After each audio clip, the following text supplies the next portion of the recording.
Imagine a map of the world. Now, picture the continent of Africa.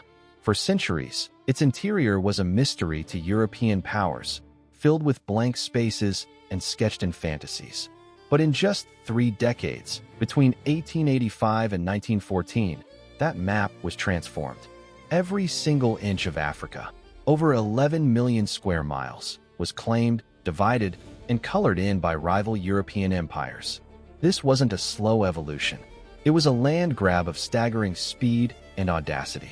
And it all traces back to one extraordinary meeting in a European city where the fate of a continent was decided without a single African in the room.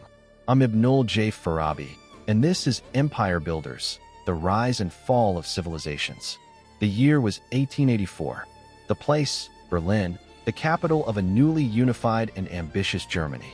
Chancellor Otto von Bismarck, a man more concerned with European power balances than African colonies, curiously found himself hosting a diplomatic conference.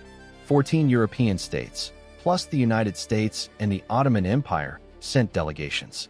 Their stated goal was noble: to ensure free trade along the Congo River and to set civilized rules for the acquisition of new territories. But the real agenda was far more raw. It was to prevent the European scramble for Africa from sparking a European war in Europe. They decided to make the rules of the game before the game tore them apart. For 3 months, these men in tailcoats and starched collars, surrounded by maps they knew were incomplete, debated and dined. They drew lines of longitude and latitude, following rivers and watersheds they'd never seen. The principle they established was devastatingly simple. A European power could claim land not by historical right or the consent of its people, but by showing effective occupation, by planting a flag, establishing a police force, and notifying the other European powers. In essence, they turned empire building into a bureaucratic process. The Berlin Conference was the starting pistol. And with that sound, the race was on. What followed was a frenzy of treaty-making, expedition funding, and flag planting. Explorers like Henry Morton Stanley became tools of King Leopold II of Belgium, who secured a personal colony the size of Western Europe in the Congo, not for Belgium, but as his own private property. Britain pushed north from the Cape to Cairo, France west from Dakar to Djibouti, and Germany and Italy grabbed what they could. The lines they drew were catastrophically arbitrary.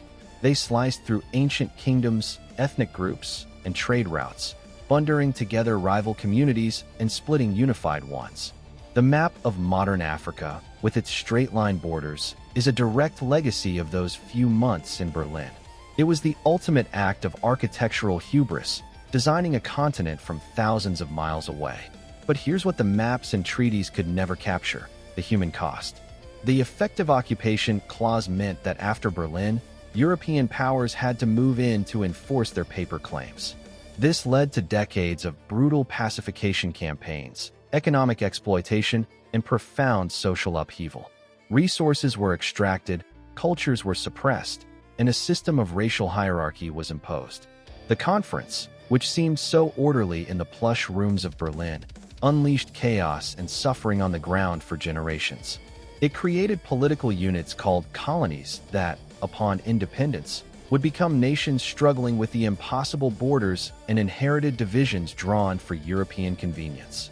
Reflecting on this from my own perspective, as someone from a part of the world also shaped by colonial lines, the Berlin Conference is a stark lesson in how power operates. It shows how the abstract language of diplomacy and the cold geometry of maps can mask a violent, real-world reality.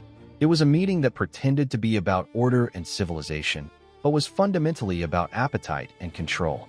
The empires built in that conference room were not built to last, but their shadows are long.